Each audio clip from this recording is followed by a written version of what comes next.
भारत के प्रमुख ऊर्जा जरूरतों की मांग को 42% पूर्ण करने वाली Western Coal India Limited mini Ratna company Ballarpur क्षेत्र के क्षेत्रीय मुख्यालय में क्षेत्रीय महाप्रबंधक माननीय इलियास हुसैन के कर कमलों द्वारा आज दिनांक 26 जनवरी भारतीय लोकतंत्र के महापर्व के 76वें गणतंत्र दिवस पर ध्वजारोहण को आकाश की ओर लहराते हुए कार्यक्रम को हर्षोल्लास के साथ मनाते हुए शुभ सम्पन्न की। तत्पश्चात इस ध्वजारोहण कार्यक्रम में सुरक्षा प्रहरियों का परेड का निरीक्षण कर सुरक्षा प्रहरियों को परिचय देते हुए परेड समाप्ति के पश्चात मंच पर स्वयं विराज कर बेंगोली बल्लारपुर क्षेत्र के क्षेत्रीय स्तर के संगठनों के पदाधिकारियों, क्षेत्रीय महाप्रबंधक इलियास हुसैन ऑफिसर्स एसोसिएशन के अध्यक्ष डॉक्टर ओबासे अली, शेख जाहिद, गजुला इरया, अशोक चिबिंडे, जुपाका पाटिल, निब्राट विराज रहे।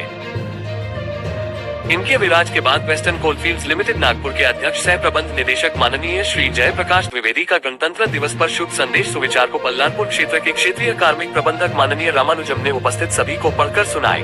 तत्प्रशांत अपने जान को हथेली पर रखकर जान पर खेलकर चोरों द्वारा लाखों का चोरी मॉल खदानों से और वर्कशॉप से चोरी का माल पकड़कर भारत सरकार की संपत्ति को बचाने वाले कंपनी की सुरक्षा प्रहरियों और महाराष्ट्र सुरक्षा पोस्ट ठेकेदारी सुरक्षा प्रहरियों को तथा कोल इंडिया स्तर पर अपनी अच्छी खेल कूद प्रतियोगिता हो जिन्होंने अच्छी प्रदर्शन की, ऐसे कर्मियों को सम्मान पूर्वक सम्मानित कर प्रमाण पत्र तथा पारितोषिक चिन्ह भेंट देकर मन पूर्वक सम्मानित। वेकोली बल्लारपुर क्षेत्र के क्षेत्रीय महाप्रबंधक माननीय इलियास हुसैन और श्रमिक संगठन के तथा ऑफिसर एसोसिएशन के अध्यक्ष वेकोली बल्लारपुर क्षेत्र के क्षेत्रीय चिकित्सालय के चिकित्सक अधिकारी माननीय डॉक्टर आवेश अली के कर कमलों द्वारा सत्कार सम्मानित किया गया है। सत्कार के उपरांत 76वें गणतंत्र दिवस पर ऑफिसर्स एसोसिएशन के अध्यक्ष माननीय ओवाइस अली ने क्या कहा है, आए सीधा सुनते हैं उन्हीं से। और इनके प्राप्तांत अंत में क्षेत्रीय महाप्रबंधक माननीय इलियास हुसैन ने क्या कहा, आए सुनते हैं।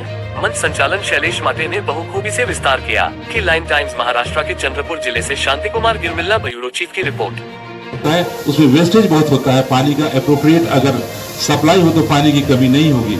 एक आध और सम बनाया जाए, उसमें जमा किया जाए। मैं देखता हूँ 2-2, 3-3 दिन तक ओवरफ्लो होता रहता है और कभी क्राइसिस हो जाता है। इसको हम लोग ठीक कर सकते हैं, हमारे पास है। दूसरा, उसकी सफाई हर 3 महीने तक की सफाई, उससे बीमारियां कम होगी, बीमार लोग कम पड़ेंगे, मैन पावर वर्क लॉस कम होगा। और दूसरा है बहुत सारे क्वार्टर्स की, चाहे ऑफिसर्स की हो चाहे वर्कर्स की हो, उसमें थोड़ा रिपेयरिंग का, उस पर थोड़ा और काम तो हो ही रहा है, लेकिन थोड़ा और खर्च दिया जाए तो लोग और बेहतर फील करेंगे और अपना पूरा योगदान पूरी क्षमता से देंगे। और इन्हीं कामनाओं के साथ मैं आप सबको धन्यवाद देता हूँ, शुभकामनाएं देता हूँ।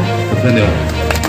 साहब ने बताया नहीं, एक्चुअली उन्हीं के कारण जो इतना पैसा मिला आप लोगों को। पहले आप लोग को नहीं, लास्ट ईयर जो था अराउंड 80 लाख था, लेकिन इस बार साहब ने स्पेशल इंटरेस्ट लेके आदरणीय CMD साहब से बात करके इतना बड़ा अमाउंट जो है बल्लारपुर को दिलाया। मेन कारण ये कि हम लोग, क्योंकि बल्लारपुर के आजू बाजू में जितना हम लोग गाँव है वो कोयला के खनिज पे आ रहा है और उसको हम लोग R&R पॉलिसी, अपना जो पॉलिसी है उसके अंतर्गत हम लोग उसको सहायता कर रहे हैं। तो इसी कारण आदरणीय GM साहब ने CMD साहब से चर्चा करके स्पेशली ये फंड बुलाया ताकि हम लोग ये जितने वेलफेयर एक्टिविटीज़ है अपने आजू बाजू गाँव में उसको संपूर्ण किया जा सके। मैं फिर से आप सभी से अनुरोध करता हूँ, आदरणीय GM साहब के लिए तालियां देकर उनका जो है अभिनंदन करेंगे। Thank you. हम सिर्फ सोच सकते हैं, महसूस कर सकते हैं, बट उसे जी नहीं सकते। जिन्होंने उन हालातों को जिया, उन मुसीबतों में अपना जिंदगी बसर की, उन्हें आज याद करने का दिन। लाखों की, करोड़ों की कुर्बानियों के बाद ये स्वतंत्रता देश को हासिल हुई। हम नाम बहुत सारे गिनाते हैं, लेकिन अगर उन सबको मिला दिया जाए तो बहुत मुश्किल नाम है। ज्यादातर नाम वो अनजान है जिन्हें हम नाम नहीं दे पाए, जिन्हें हम जानते तक नहीं।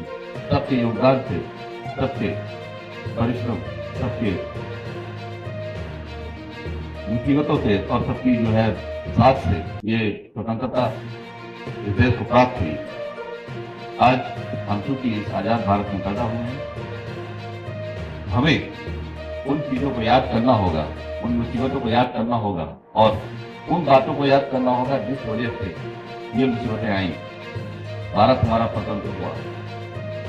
उन हालातों को जानने की जरूरत है। इतिहास इसलिए पढ़ा जाता है, अच्छा क्या है उसमें बहुत ज्यादा दिमाग लगाने की जरूरत नहीं है, लेकिन हमसे गलतियां कहाँ हुई ये जानना बहुत अहम है, ताकि उन गलतियों को हम फिर से दोहराना पाए और फिर हम किसी मुसीबत में ना पड़े।